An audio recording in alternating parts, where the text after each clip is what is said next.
पिछले वीडियो में हमने वस्तुओं के मूल्य में कमी या वृद्धि से प्राप्त होने वाले परसेंटेज के क्वेश्चन और इसके साथ ही साथ जनसंख्या पर आधारित परसेंटेज के क्वेश्चन सॉल्व किए थे। आज के इस वीडियो में हम मिश्रण पर आधारित परसेंटेज के क्वेश्चन और इसके ही साथ चुनाव पर आधारित परसेंटेज के क्वेश्चन को हम आज सॉल्व करेंगे। तो चलिए शुरू करते हैं आज का ये वीडियो।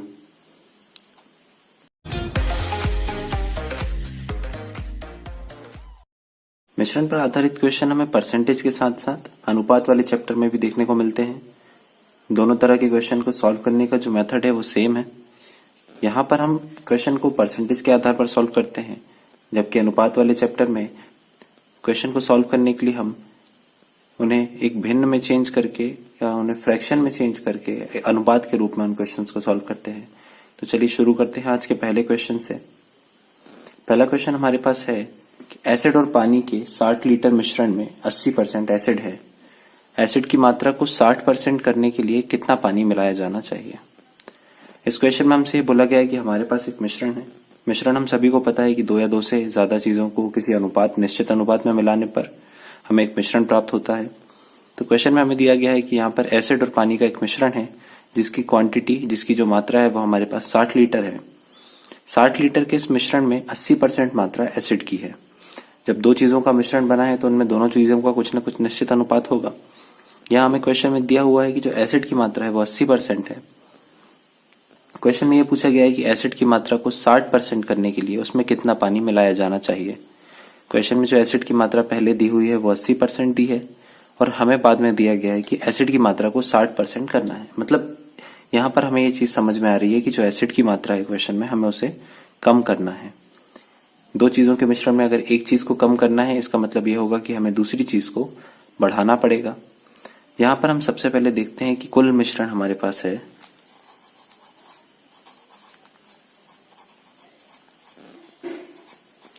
मिश्रण की कुल मात्रा हमारे पास जो क्वेश्चन में दी हुई है वो है हमारे पास 60 लीटर। यानी कि हमारे पास यहाँ पर कुल 60 लीटर का एक मिश्रण है एसिड और पानी का। इस 60 लीटर मिश्रण में से 80% हमारे पास क्वेश्चन में जो दिया हुआ है वो एसिड की मात्रा है और इसी के साथ 20% मात्रा पानी की हो जाएगी। हमें पता है कि कोई भी चीज अपने आप में हमेशा 100% होती है। ऐसे ये जो 60 लीटर का मिश्रण है वो अपने आप में 100% क्वांटिटी होगी। इस 60 लीटर में से 80% जो है वो एसिड है। अब जब एसिड 80% है तो जो बचा हुआ होगा वो 20% पानी होगा। यहाँ पर हमें सबसे पहले एसिड की मात्रा देखनी पड़ेगी। क्वेश्चन में जो दिया हुआ है कि एसिड की मात्रा 60 लीटर का 80% है। यहाँ पर हम 60 का 80% निकालेंगे तो हमारे पास वैल्यू आ जाएगी 48। मतलब यहाँ पर हमारे पास एसिड की मात्रा 48 लीटर है।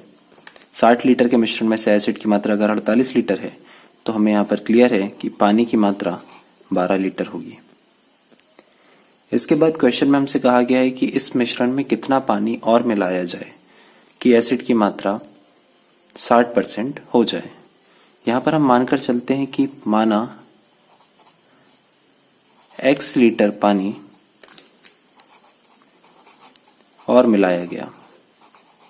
पानी की मात्रा पहले से हमारे पास 12 लीटर है, हमने इसमें x लीटर पानी और मिला दिया। कुल मिश्रण की मात्रा हमारे पास 60 लीटर थी। जब हम इस मिश्रण में x लीटर पानी और डाल देंगे तो अब जो नया मिश्रण बन जाएगा, मिश्रण की मात्रा बढ़ जाएगी हमारे पास। अब हमारे पास मिश्रण की मात्रा हो जाएगी x प्लस 60, क्योंकि 60 लीटर मिश्रण तो हमारे पास पहले ही था और हमने उसमें x लीटर पानी और मिला दिया। तो अब हमारे पास मिश्रण की मात्रा हो गई x प्लस 60। पानी की मात्रा हमारे पास पहले 12 लीटर थी जिसमें हमने x लीटर पानी और मिला दिया। तो अब हमारे पास पानी की मात्रा हो गई है x प्लस 12 लीटर। जबकि जो हमारे पास यहाँ पर एसिड है, एसिड की मात्रा में कोई भी बदलाव नहीं आया है। एसिड की मात्रा हमारे पास पहले भी 48 लीटर थी और अभी भी हमारे पास एसिड की मात्रा 48 लीटर है। पानी मिलाने पर एसिड की मात्रा 60% हो जानी चाहिए। जब हमने यहाँ पर x लीटर पानी मिलाया, एसिड की मात्रा में तो कोई परिवर्तन नहीं आया। तो जो एसिड की मात्रा है वो पूरे मिश्रण का 60% होना चाहिए।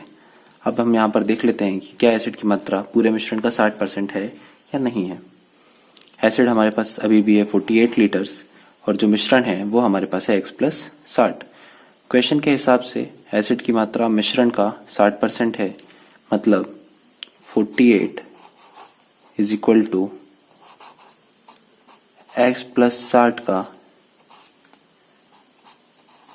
60%। इसको हम आगे सॉल्व करेंगे तो यहाँ ये एक जीरो कैंसिल हो जाएगा। इसी के साथ हम 6 से 48 को 8 बार में कैंसिल कर सकते हैं। जब इस 10 का इंटू इस 8 में होगा तो इसकी वैल्यू 80 हो जाएगी। यहाँ हमारे पास आ जाएगा 80 इज इक्वल टू x+60।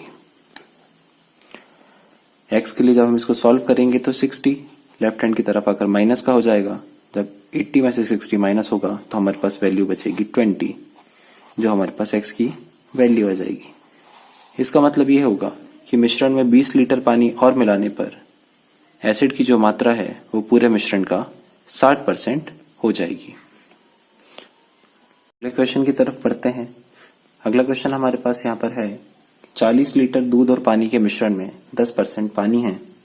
इसमें कितना पानी और मिलाया जाए कि पानी की मात्रा 20% हो जाए। यहाँ पर हमें क्वेश्चन में दिया गया है कि हमारे पास जो कुल दूध और पानी का मिश्रण है उसकी मात्रा 40 लीटर है, जिसमें से 10% पानी है। जब 10% पानी है तो बाकी का जो बचा हुआ 90% होगा वो ऑब्वियस है कि दूध होगा। हमें क्वेश्चन में पूछा गया है कि कितना पानी और मिलाया जाए। पहले ही पानी की मात्रा 10% है, हमें अगर पानी की मात्रा को और बढ़ाना है, उस मात्रा को 20% करना है, तो इस मिश्रण में कितना पानी और मिलाना होगा। यहाँ पर हम देख लेते हैं कि हमें क्वेश्चन में दिया हुआ है कि जो कुल मिश्रण है वो हमारे पास 40 लीटर है। इस 40 लीटर मिश्रण में से 10% पानी है और बाकी का बचा हुआ 90% यहाँ पर दूध होगा। यहाँ पर हम पहले 40 का 10% निकालेंगे तो 40 के 10% की वैल्यू हमारे पास यहाँ पर आ जाएगी 4 लीटर। मतलब मिश्रण में 4 लीटर पानी है और बचा हुआ 36 लीटर यहाँ पर हमारे पास दूध की मात्रा होगी।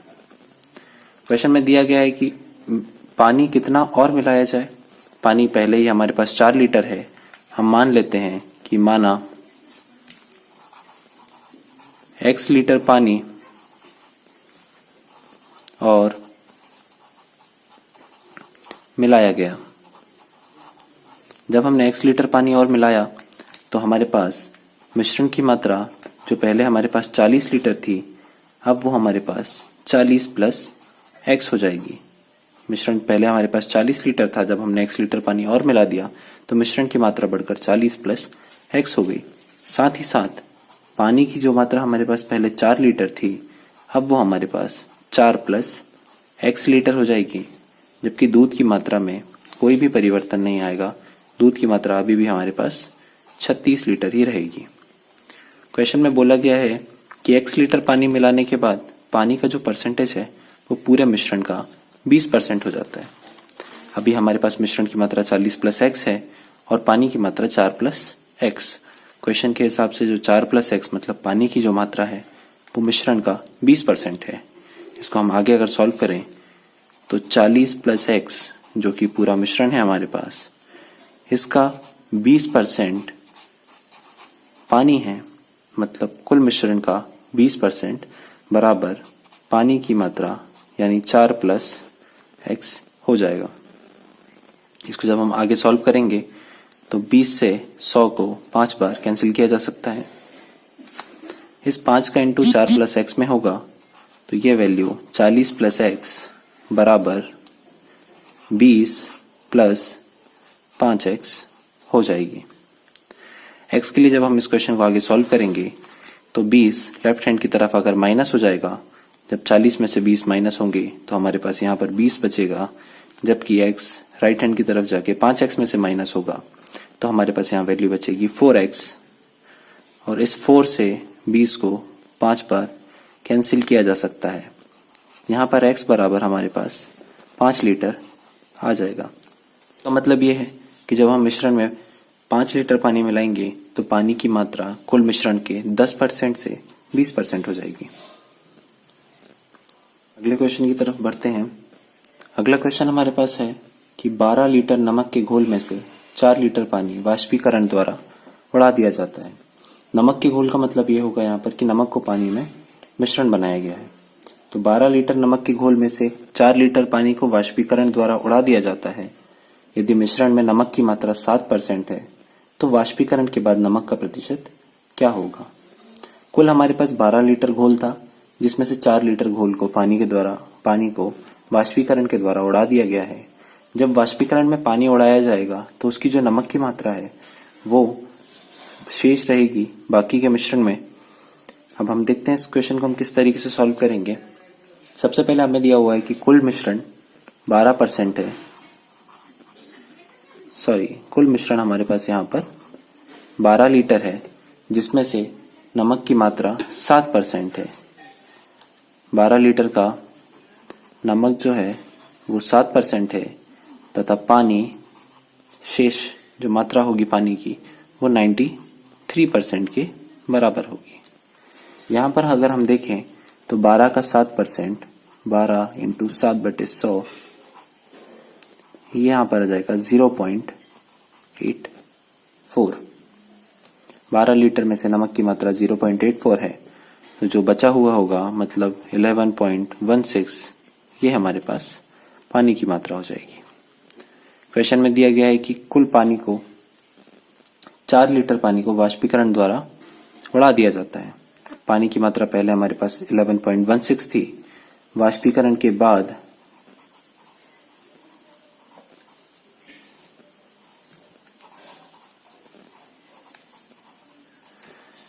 जो मिश्रण होगा अब वो हमारे पास 12 लीटर की जगह केवल 8 लीटर का मिश्रण होगा। इस 8 लीटर मिश्रण में से नमक की मात्रा अभी भी हमारे पास 0.84 ही बनी हुई है। क्वेश्चन में पूछा गया है कि वाष्पीकरण के बाद नमक का प्रतिशत क्या होगा। वाष्पीकरण के बाद मिश्रण की मात्रा 8 लीटर है, जबकि नमक की मात्रा अभी भी 0.84 है। हमें ये बताना है कि जो 0.84 है वो 8 लीटर का कितना परसेंट है। इसको हम इस तरीके से लिखेंगे 0.84, और हमें परसेंटेज यहाँ पर 8 लीटर में से बताना है, इसलिए अपॉन में 8 लीटर ले लेंगे और परसेंटेज की वैल्यू निकालने के लिए 100 का इंटू कर देंगे। इसको अगर आगे सॉल्व करेंगे तो ये पॉइंट हटाने पर हमें 2 जीरो यहाँ पर नीचे आ जाएंगे और ये 100 से 100 कैंसिल हो जाएगा। इसको हम आगे जब सॉल्व करेंगे तो ये वैल्यू हमारे पास यहाँ पर आ जाएगी 10.5%। इसका मतलब यह होगा कि वाष्पीकरण के बाद नमक की मात्रा 7% से बढ़कर 10.5% हो जाएगी। ये तो हमारे मिश्रण से रिलेटेड कुछ क्वेश्चन थे। अब हम आगे बढ़ते हैं चुनाव पर आधारित प्रश्नों को सॉल्व करने के लिए। पहला क्वेश्चन हमारे पास यहाँ पर सामने ये है, एक चुनाव में 2 उम्मीदवार थे। इस चुनाव में 111 मत अवैध घोषित कर दिए गए। हारने वाले उम्मीदवार ने वैध मतों का 47% मत प्राप्त किया और वह 438 मतों से हार गया। तो कुल डाले गए मतों की संख्या क्या होगी।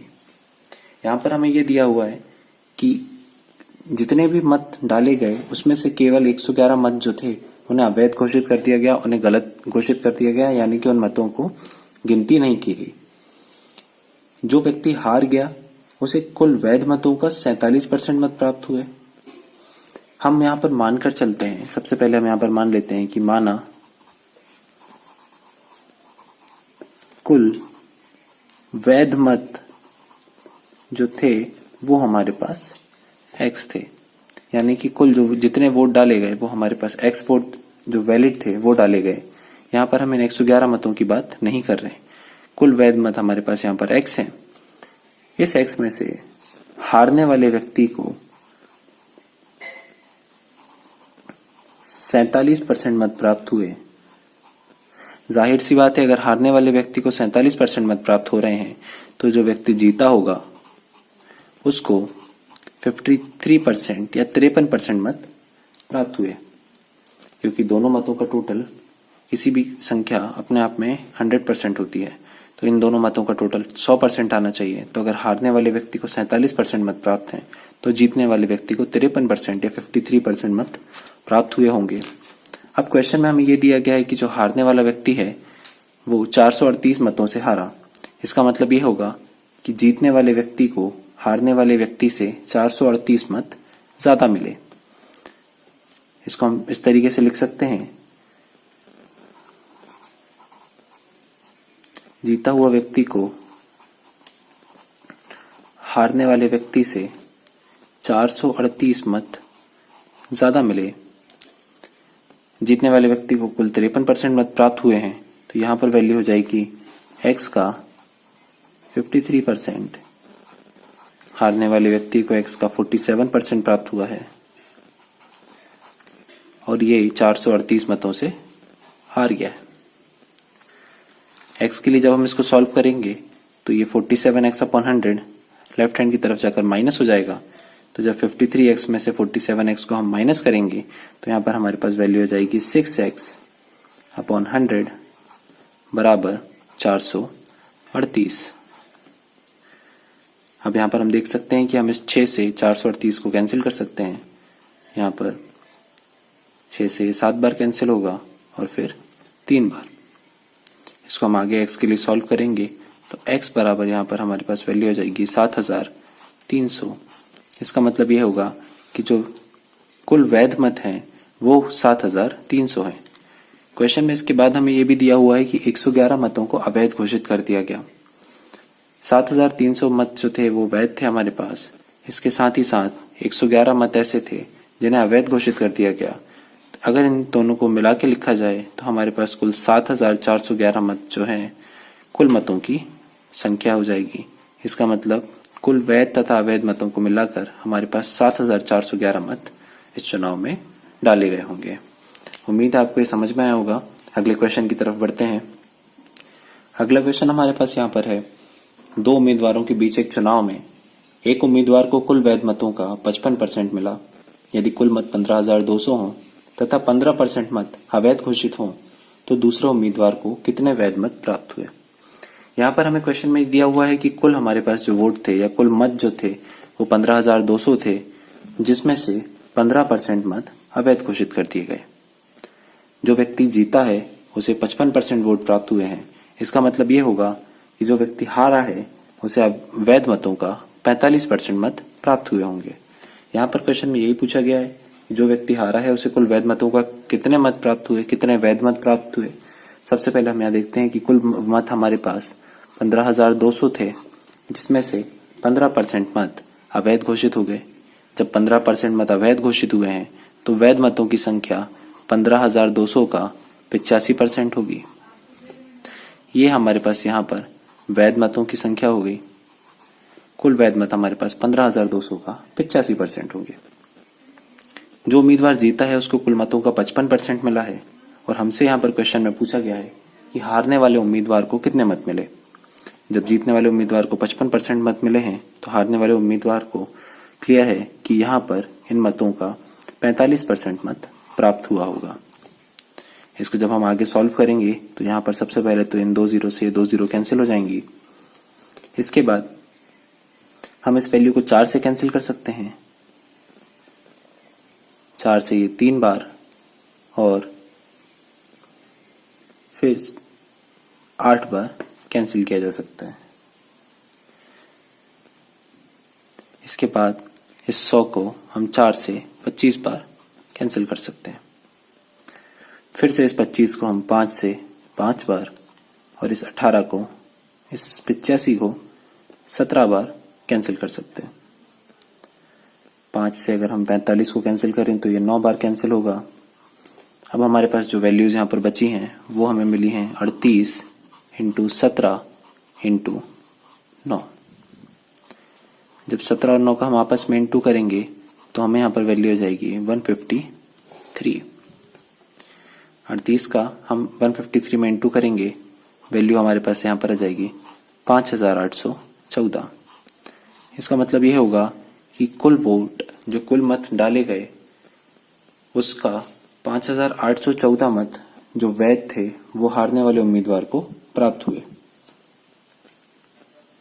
अगले क्वेश्चन की तरफ बढ़ते हैं। ये हमारा लास्ट क्वेश्चन है। इसके बाद इस वीडियो के आखिरी में मैं कुछ आपको क्वेश्चंस दूंगा सॉल्व करने के लिए। आप उनके आंसर कमेंट बॉक्स में लिख सकते हैं क्वेश्चन को सॉल्व करके। तो चलिए क्वेश्चन देखते हैं। एक चुनाव में 2 उम्मीदवार हैं। एक उम्मीदवार को 71% मत प्राप्त हुए हैं और वह 756 मतों से चुनाव जीता है। कुल मतों की संख्या क्या होगी? क्वेश्चन में दिया हुआ है कि केवल 2 उम्मीदवार हैं एक चुनाव में, जिसमें से एक उम्मीदवार को 71% मत प्राप्त हुए हैं। यहाँ पर क्लियर है कि अगर 2 उम्मीदवारों में से एक उम्मीदवार को 71% मत प्राप्त हुए हैं तो दूसरे उम्मीदवार को 29% मत प्राप्त हुए होंगे, क्योंकि कुल मतों की संख्या अपने आप में 100% होगी, जिसमें से जीतने वाले को 71% मत प्राप्त हुए हैं तो हारने वाले को यहाँ पर 29% मत प्राप्त हुए होंगे। इसके अलावा हमें क्वेश्चन में ये दिया हुआ है कि जो उम्मीदवार जीता है वह 756 मतों से जीता है। इसका मतलब इन दोनों के मतों का जो डिफरेंस है, इन दोनों के मतों का जो अंतर है वो 756 के बराबर होगा। तो यहाँ पर हम मान के चलते हैं कि कुल मत जो थे हमारे पास वो x थे। जीतने वाले व्यक्ति को x के 71% वोट मिले, जबकि हारने वाले व्यक्ति को x के 29% वोट मिले। इन दोनों का जो डिफरेंस है यानी x का 71% माइनस x का 29%, ये बराबर होगा 756 के, क्योंकि इन दोनों के जो मतों का अंतर है वो 756 के बराबर है। यहाँ पर जब हम 71 में से 29 को माइनस करेंगे तो हमारे पास वैल्यू बचेगी